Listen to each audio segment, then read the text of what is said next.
Welcome to the COP26 Nature Newsroom. So Gaëlle Mogli, you are the founder and the CEO of ConnectAID, and I would like you to tell us about your story, what you've been through when you were working in the Pacific, facing an extreme weather event. And so if you could tell us the story of what happened there and how climate change was actually impacting people on the ground and how the local communities work together to build resilience. Yes, Elise, thank you very much. Well, before creating ConnectAID, I was ConnectAID, the International Solidarity Network. I spent about 18 years in the sustainable development sector. And I was sent to the field, including in Vanuatu, which is a set of like 80 islands in the Pacific, really close to Fiji. And there I had an experience that literally changed my life and led to what I am doing today. It was in 2014, 2015. So I was sent to work with a UN organization in what was supposed to be the most paradise country, you know, with the beach, and it was so beautiful, incredible people in Vanuatu. I was there with my two babies, and all of a sudden we received warnings that a huge storm was coming. And so we had 5 days to prepare. So 5 days, the first day it was supposed to be category 3 cyclone, and then a category 4, and then it became a category 5 cyclone.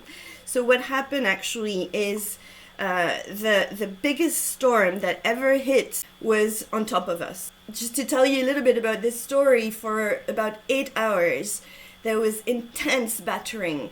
The cyclone was on top of us, and everybody had told us that at one point there was going to be a huge silence because we were supposed to be on top of the eye of the cyclone. So I was waiting during those 6 hours. We were hiding underneath the house in a place that's, you know, with like dirt and everything, and hearing all those huge sounds. And I was waiting for the eye of the cyclone. Not that it was a relief to know that it was the eye of the cyclone, but at least I would have known that it was half of the time, because but it never came, because basically the eye of the cyclone was 20 kilometers away. So we basically had non-stop this incredible storm. And so you've been going through a cyclone in the Pacific. Exactly. What are the lessons learned from this experience coming out of it? How did it change your life? When we got out of the storm, it was, you know, some of my neighbors were dead, all the houses were destroyed, and I was amazed by the resilience of the local population. The local population, most of the women were able to hide in the church, but most of the men had to attach themselves to trees. And so basically, after that, I participated in the humanitarian response. And this is what really changed my life, because I realized the lack of solidarity, the lack of collaboration between the organizations. I have seen with my own eyes how some organizations were fighting to have their logo on the tents that were at in a place where the journalists could take pictures and so on. So this really made me realize the importance to work together, and that's why I created ConnectAID as a place to be where we can work together and help each other to achieve the 17 Sustainable Development Goals. Work together through radical collaboration for SDGs. And Nini Ikkala, you are the nature-based solutions lead for the Red Cross. You're working now in Geneva, but you've been working in Nicaragua, in Thailand, in many countries around the world. If we look at solutions, because now we've been talking about natural disasters, why do you think, Nini, it's so important to invest in nature-based solutions to build resilience? How do you see the future, and why is nature so important to build the bridge between development, humanitarian aid, and climate action? Thanks, Elise, and thanks, Gaëlle, also for sharing your experience. I think what we're increasingly seeing that climate and environmental crises are becoming humanitarian crises. This is both in the number of disasters we're facing, their frequency and their intensity. And I think it's important to say a natural hazard does not have to become a disaster. And so we can prepare in advance, during and after. Nature has a role to play in all those parts. So with working with nature beforehand, for example, in the case of the Pacific Islands, we can be protecting coastal areas through restoration of mangroves or coral reefs. so that when we get storm surges, that there's some protection in the coastal areas. When we're in the response stage, we can be looking at how we manage our resources sustainably. How do we provide water, food, and shelter in a way that we don't deplete our resources? And then how do we build back better after disaster has hit? So how do we recover in a way that we're investing in restoring landscapes, that we're ensuring food and water security with working with nature? How do we ensure that we have health benefits and that the next time we are more resilient to the hazard that's going to hit us? And of course, we will be hit by much more climate-related disasters as we move ahead in time. But these are happening now, as we heard from Gaëlle.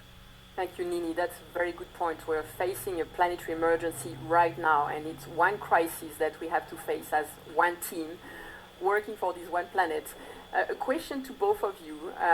What would be your top message to the leaders who are here in Glasgow now as we are waiting for the final negotiations to take place until Friday night or maybe Saturday? What are your top messages to these leaders who are here in Glasgow? Maybe first, Gaëlle?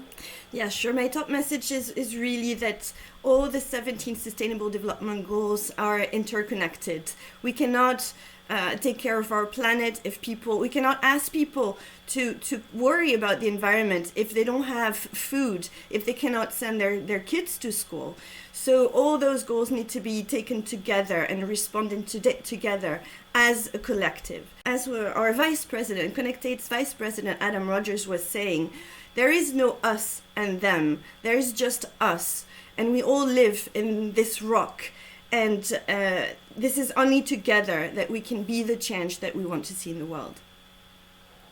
Beautiful. Only together we be the change that we want to see in the world. And you, Nini, what would you tell the ministers who are now negotiating here in Glasgow?